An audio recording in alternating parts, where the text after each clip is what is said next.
भारत की नींव मजबूत कर रहा है। जैसे इस 23 अगस्त को ही हम सब देशवासियों ने पहला नेशनल स्पेस डे मनाया।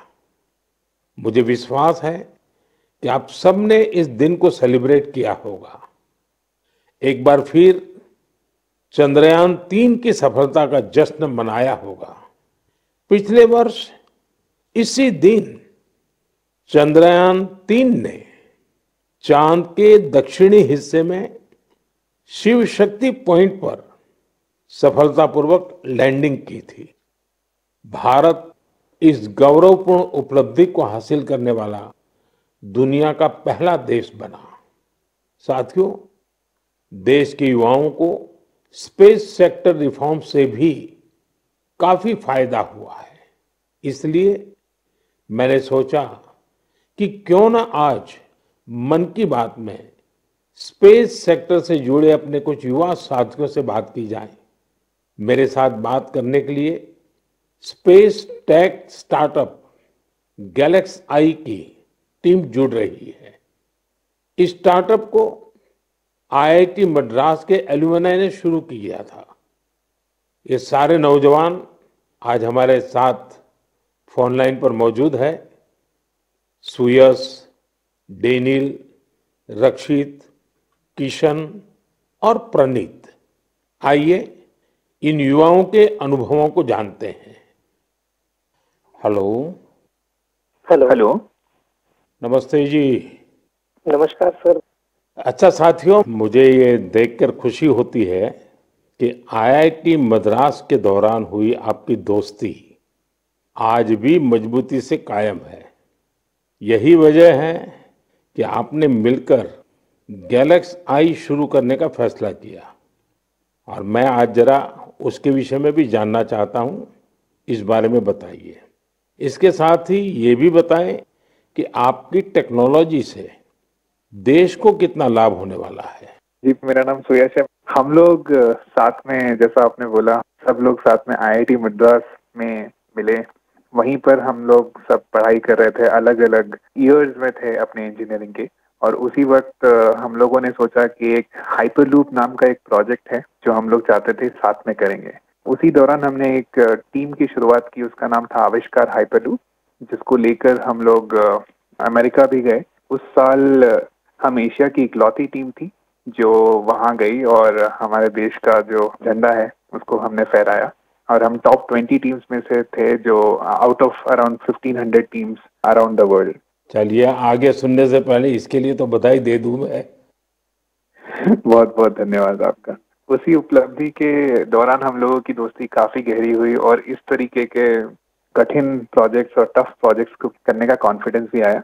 और उसी दौरान स्पेसएक्स को देख के और स्पेस में जो आपने जो ओपन अप किया एक प्राइवेटाइजेशन को, जो 2020 में एक लैंडमार्क डिसीजन भी आया, उसको लेकर हम लोग काफी एक्साइटेड थे।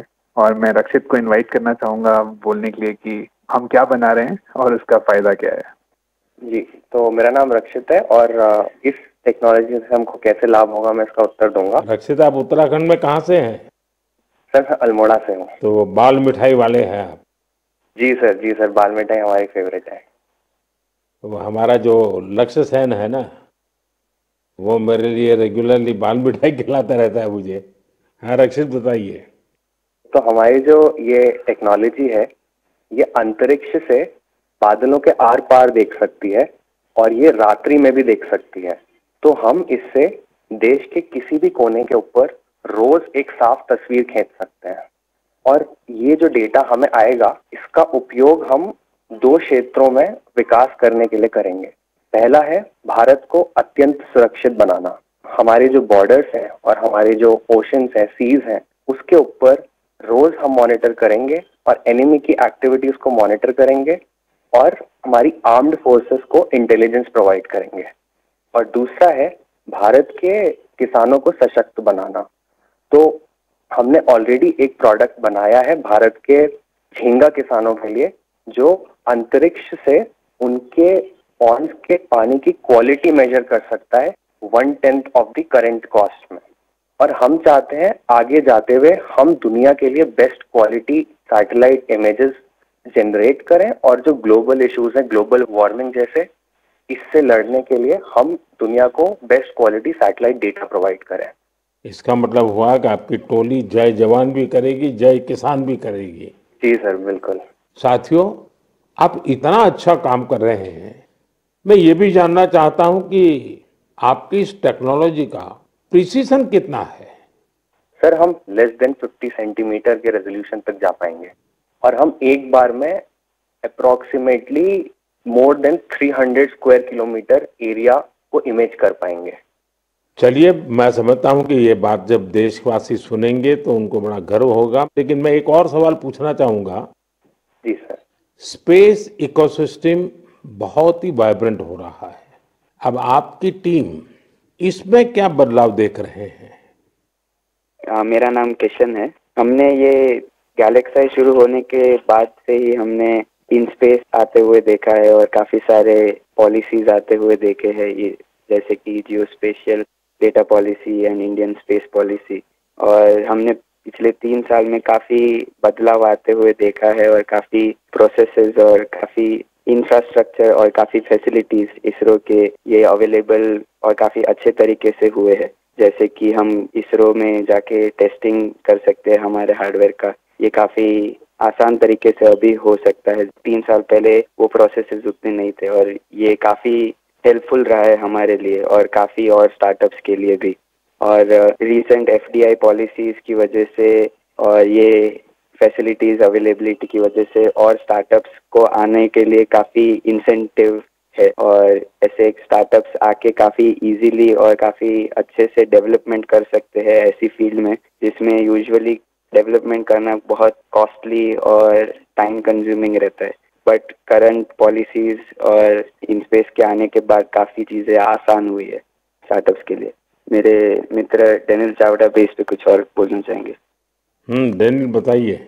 सर, हमने एक और चीज ऑब्जर्व किया है। हमने देखा है कि जो इंजीनियरिंग के छात्र हैं उनकी सोच में बदलाव देखा है। वो पहले बाहर जाके हायर स्टडीज परस्यू करना चाहते थे और वहाँ काम करना चाहते थे और स्पेस डोमेन में, बट अब क्योंकि इंडिया में स्पेस इकोसिस्टम बहुत अच्छी तरीके से आ रहा है तो इस कारण वो लोग इंडिया वापस आके इस इकोसिस्टम के पार्ट बनना चाहते हैं। तो ये काफी अच्छा फीडबैक हमें मिला है और हमारे खुद की कंपनी में कुछ लोग वापस आके काम कर रहे हैं इसी वजह से। मुझे लगता है कि आपने दोनों जो पहलू बताए हैं, किशन ने और डेनियल दोनों ने, मैं जरूर मानता हूं कि बहुत से लोगों का इस तरफ ध्यान नहीं गया होगा कि एक क्षेत्र में जब रिफॉर्म होता है तो रिफॉर्म का कितने मल्टीपल इफेक्ट्स होते हैं, कितने लोगों का लाभ होता है, और जो आपके वर्णन से, और क्योंकि आप उस फील्ड में हैं तो आपको ध्यान में जरूर आता है और आपने ऑब्जर्व भी किया है कि देश के नौजवान अब इस फील्ड में यहीं पर अपना भविष्य आजमाना चाहते हैं, अपने टैलेंट का उपयोग करना चाहते हैं।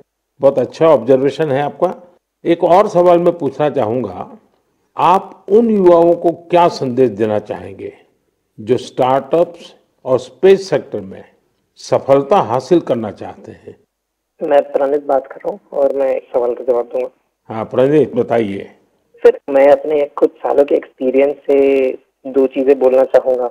सबसे पहली इज, अगर अपने को स्टार्टअप करना हो तो यही मौका है, क्योंकि पूरी दुनिया में इंडिया आज वो देश है जो वर्ल्ड का सबसे फास्टेस्ट ग्रोइंग इकोनॉमी है। और इसका मतलब ये हुआ कि अपने पास अपॉर्चुनिटी बहुत ज्यादा है। जैसे मैं 24 साल की उम्र में ये सोच के प्राउड फील करता हूँ कि अगले साल हमारी एक सैटेलाइट लॉन्च होगी जिसके बेसिस पे अपनी गवर्नमेंट कुछ मेजर डिसीजन लेगी और उसमें हमारा छोटा सा एक कंट्रीब्यूशन है। ऐसी कुछ नेशनल इम्पैक्ट की प्रोजेक्ट्स पे काम करने को मिले, ये ऐसी इंडस्ट्री और ये ऐसा टाइम है, गिवन कि ये स्पेस इंडस्ट्री आज अभी तो स्टार्ट हो रही है। तो मैं अपने युवा दोस्तों को यही बोलना चाहूंगा कि ये अपॉर्चुनिटी ना सिर्फ इम्पैक्ट की बट ऑल्सो उनके खुद के फाइनेंशियल ग्रोथ की और एक ग्लोबल प्रॉब्लम सॉल्व करने की है। तो हम आपस में यही बात करते हैं कि बचपन में हम ये बोलते थे कि बड़े होके एक्टर बनेंगे, स्पोर्ट्समैन बनेंगे या ऐसे कुछ चीजें होती थी। बट आज अगर हम ये सुने कि कोई बड़ा होके ये बोलता है कि मुझे बड़ा होके एंटरप्रेन्योर बनना है, स्पेस इंडस्ट्री में काम करना है, ये हमारे लिए एक बहुत प्राउड मोमेंट है कि हम इस पूरे ट्रांसफॉर्मेशन में एक छोटा सा पार्ट प्ले कर पाए। साथियों, एक प्रकार से प्रणीत, किशन, डेनियल, रक्षित, सुयश, जितनी मजबूत आपकी दोस्ती है उतना ही मजबूत आपका स्टार्टअप भी है। तभी तो आप लोग इतना शानदार काम कर रहे हैं। मुझे कुछ साल पहले आईआईटी मद्रास जाने का अवसर मिला था और मैंने उस संस्थान के एक्सेलेंस को खुद अनुभव किया है। और वैसे भी आईआईटी के संबंध में पूरे विश्व में एक सम्मान का भाव है और वहाँ से निकलने वाले हमारे लोग जब भारत के लिए काम करते हैं तो जरूर कुछ न कुछ अच्छा कंट्रीब्यूट करते हैं। आप सभी को और स्पेस सेक्टर में काम करने वाले दूसरे सभी स्टार्टअप्स को मेरी बहुत बहुत शुभकामनाएं हैं। और आप पांचों साथियों से बात करके मुझे बहुत अच्छा लगा। चलिए, बहुत बहुत धन्यवाद दोस्तों। Thank you so much. मेरे प्यारे देशवासियों, इस साल मैंने लाल किले से बिना पॉलिटिकल बैकग्राउंड वाले 1 लाख युवाओं को पॉलिटिकल सिस्टम से जोड़ने का आह्वान किया है। मेरी इस बात पर जबरदस्त प्रतिक्रिया हुई है।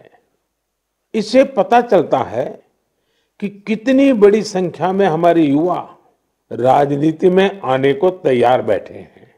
बस उन्हें सही मौके और सही मार्गदर्शन की तलाश है। इस विषय पर मुझे देश भर के युवाओं के पत्र भी मिले हैं। सोशल मीडिया पर भी जबरदस्त रिस्पांस मिल रहा है। लोगों ने मुझे कई तरह के सुझाव भी भेजे हैं। कुछ युवाओं ने पत्र में लिखा है कि उनके लिए वाकई अकल्पनीय है दादा या माता पिता की कोई राजनीतिक विरासत नहीं होने की वजह से वो राजनीति में चाहकर भी नहीं आ पाते थे। कुछ युवाओं ने लिखा कि उनके पास जमीनी स्तर पर काम करने का अच्छा अनुभव है, इसलिए वे लोगों की समस्याओं को सुलझाने में मददगार बन सकते हैं। कुछ युवाओं ने यह भी लिखा कि परिवारवादी राजनीति नई प्रतिभाओं का दमन कर देती है। कुछ युवाओं ने कहा कि इस तरह के प्रयासों से हमारे लोकतंत्र को और मजबूती मिलेगी। मैं इस विषय पर सुझाव भेजने के लिए हर किसी का धन्यवाद करता हूं। मुझे उम्मीद है कि अब हमारे सामूहिक प्रयास से ऐसे युवा जिनका कोई पॉलिटिकल बैकग्राउंड नहीं है वे भी राजनीति में आगे आ सकेंगे। उनका अनुभव और उनका जोश देश के काम आएगा। साथियों, स्वतंत्रता संग्राम के दौरान भी समाज के हर क्षेत्र से ऐसे अनेकों लोग सामने आए थे जिनकी कोई राजनीतिक पृष्ठभूमि नहीं थी। उन्होंने खुद को भारत की आजादी के लिए झोंक दिया था। आज हमें विकसित भारत का लक्ष्य पाने के लिए एक बार फिर उसी स्पिरिट की जरूरत है। मैं अपने सभी युवा साथियों को कहूंगा, इस अभियान से जरूर जुड़े।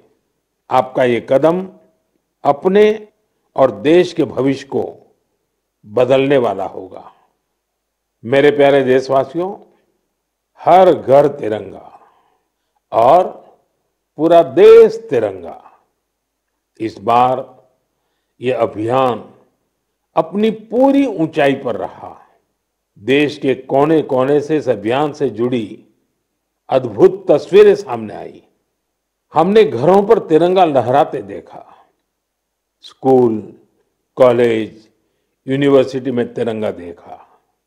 लोगों ने अपनी दुकानों, दफ्तरों में तिरंगा लगाया। लोगों ने अपने डेस्कटॉप, मोबाइल और गाड़ियों में भी तिरंगा लगाया। जब लोग एक साथ जुड़कर अपनी भावना प्रकट करते हैं तो इसी तरह हर अभियान को 4 चांद लग जाते हैं। अभी आप अपनी टीवी स्क्रीन पर जो तस्वीरें देख रहे हैं ये जम्मू कश्मीर के रियासी की है। यहां 750 मीटर लंबे झंडे के साथ तिरंगा रैली निकाली गई। और ये रैली दुनिया के सबसे ऊंचे चिनाब रेलवे ब्रिज पर निकाली गई। जिसने भी इन तस्वीरों को देखा उसका मन खुशी से झूम उठा। श्रीनगर के डल लेक में भी तिरंगा यात्रा की मनमोहक तस्वीरें हम सब ने देखी। अरुणाचल प्रदेश के ईस्ट कामेंग जिले में भी 600 फीट लंबे तिरंगे के साथ यात्रा निकाली गई। देश के अन्य राज्यों में भी इसी तरह हर उम्र के लोग ऐसी तिरंगा यात्राओं में शामिल हुए। स्वतंत्रता दिवस अब एक सामाजिक पर्व भी बनता जा रहा है। ये आपने भी अनुभव किया होगा। लोग अपने घरों को तिरंगा माला से सजाते हैं। स्वयं सहायता समूह से जुड़ी महिलाएं लाखों झंडे तैयार करती हैं। ई कॉमर्स प्लेटफॉर्म पर तिरंगे में रंगे सामानों की बिक्री बढ़ जाती है। स्वतंत्रता दिवस के अवसर पर देश के हर कोने, जल, थल, नभ, हर जगह हमारे झंडे के 3 रंग दिखाई दिए। हर घर तिरंगा वेबसाइट पर 5 करोड़ से ज्यादा सेल्फी भी पोस्ट की गई। इस अभियान ने पूरे देश को एक सूत्र में बांध दिया है और यही तो एक भारत श्रेष्ठ भारत है। मेरे प्यारे देशवासियों, इंसानों और जानवरों के प्यार पर आपने कितनी सारी फिल्में देखी होगी, लेकिन एक रियल स्टोरी इन दिनों असम में बन रही है। असम में तिनसुकिया जिले के एक छोटे से गांव बारेकुरी में मोरान समुदाय के लोग रहते हैं और इसी गांव में रहते हैं हुलॉक गिबन, जिन्हें यहां होलो बंदर कहा जाता है। हुलॉक गिबन्स ने इस गांव में ही अपना बसेरा बना लिया है। आपको जानकर आश्चर्य होगा, इस गांव के लोगों का हुलॉक गिबन के साथ बहुत गहरा संबंध है। गांव के लोग आज भी अपने पारंपरिक मूल्यों का पालन करते हैं, इसलिए उन्होंने वो सारे काम किए जिससे गिबन्स के साथ उनके रिश्ते और मजबूत हो। उन्हें जब ये एहसास हुआ कि गिबन्स को केले बहुत पसंद है, तो उन्होंने केले की खेती भी शुरू कर दी। इसके अलावा उन्होंने तय किया कि गिबन्स के जन्म और मृत्यु से जुड़े रीति रिवाजों को वैसे ही पूरा करेंगे जैसा वे अपने लोगों के लिए करते हैं। उन्होंने गिबन्स को नाम भी दिए हैं। हाल ही में गिबन्स को पास से गुजर रहे बिजली के तारों के कारण मुश्किलों का सामना करना पड़ रहा था। ऐसे में इस गांव के लोगों ने सरकार के सामने इस मामले को रखा और जल्द ही इसका समाधान भी निकाल लिया गया। मुझे बताया गया है कि अब ये गिबन्स तस्वीरों के लिए पोज भी देते हैं। साथियों, पशुओं के प्रति प्रेम में हमारे अरुणाचल प्रदेश के युवा साथी भी किसी से पीछे नहीं है। अरुणाचल में हमारे कुछ युवा साथियों ने 3D प्रिंटिंग टेक्नोलॉजी का उपयोग करना शुरू किया है। जानते हैं क्यों? क्योंकि वो वन्य जीवों को सींगों और दांतों के लिए शिकार होने से बचाना चाहते हैं। नाबम बापू और लीखा नाना के नेतृत्व में ये टीम जानवरों के अलग अलग हिस्सों की 3D प्रिंटिंग करती है। जानवरों के सींग हो, दांत हो, ये सब 3D प्रिंटिंग से तैयार होते हैं। इससे फिर ड्रेस और टोपी जैसी चीजें बनाई जाती हैं। ये गजब का अल्टरनेटिव है जिसमें बायोडिग्रेडेबल मटेरियल का उपयोग होता है। ऐसे अद्भुत प्रयासों की जितनी भी सराहना की जाए कम है। मैं तो कहूंगा अधिक से अधिक स्टार्टअप्स इस क्षेत्र में सामने आए ताकि हमारे पशुओं की रक्षा हो सके और परंपरा भी चलती रहे। मेरे प्यारे देशवासियों, मध्य प्रदेश के झाबुआ में कुछ ऐसा शानदार हो रहा है जिसे आपको जरूर जानना चाहिए। वहां पर हमारे सफाई कर्मी भाई बहनों ने कमाल कर दिया है। इन भाई बहनों ने हमें वेस्ट टू वेल्थ का संदेश सच्चाई में बदल कर दिखाया है। इस टीम ने झाबुआ के एक पार्क में कचरे से अद्भुत आर्टवर्क तैयार किया है। अपने इस काम के लिए उन्होंने आसपास के क्षेत्रों से प्लास्टिक वेस्ट, इस्तेमाल की हुई बॉटल्स, टायर्स और पाइप्स इकट्ठा किए। इन आर्ट वर्क्स में हेलीकॉप्टर, कार और तोपें भी शामिल हैं। खूबसूरत हैंगिंग फ्लावर पॉट्स भी बनाए गए हैं। यहां इस्तेमाल किए गए टायरों का उपयोग आरामदायक बेंच बनाने के लिए किया गया है। सफाई कामगारों की इस टीम ने रिड्यूस, रीयूज और रिसाइकल का मंत्र अपनाया है। उनके प्रयासों से पार्क बहुत ही सुंदर दिखने लगा है। इसे देखने के लिए स्थानीय लोगों के साथ ही आसपास के जिलों में रहने वाले भी यहां पहुंच रहे हैं।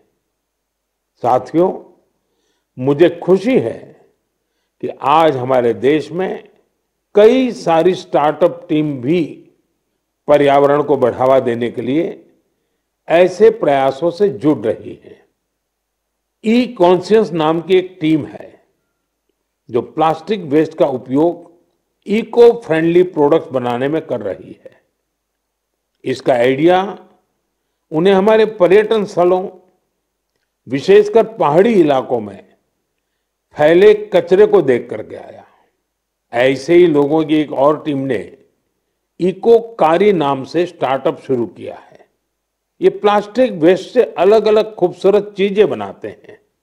साथियों, टॉय रिसाइकलिंग भी ऐसा ही एक और क्षेत्र है जिसमें हम मिलकर काम कर सकते हैं।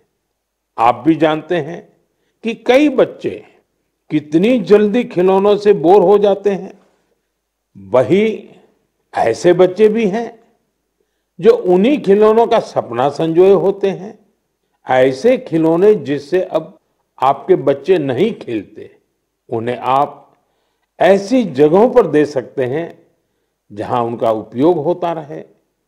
ये भी पर्यावरण की रक्षा का एक अच्छा रास्ता है। हम सब मिलकर प्रयास करेंगे तभी पर्यावरण भी मजबूत होगा और देश भी आगे बढ़ेगा। मेरे प्यारे देशवासियों, कुछ ही दिन पहले हमने 19 अगस्त को रक्षाबंधन का पर्व मनाया। उसी दिन पूरी दुनिया में विश्व संस्कृत दिवस भी मनाया गया। आज भी देश विदेश में संस्कृत के प्रति लोगों का विशेष लगाव दिखता है। दुनिया के कई देशों में संस्कृत भाषा को लेकर तरह तरह की रिसर्च और प्रयोग हो रहे हैं। आगे की बात करने से पहले मैं आपके लिए एक छोटी सी ऑडियो क्लिप प्ले कर रहा हूं।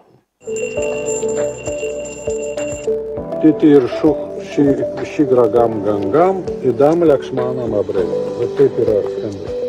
ऐसे कर तो सातो दृष्ट्वा नदीतीरे नवाम श्वाकुनंदना तितीर्षु शीघ्रगाम गंगाम इदम लक्ष्मणम अब्रवीत।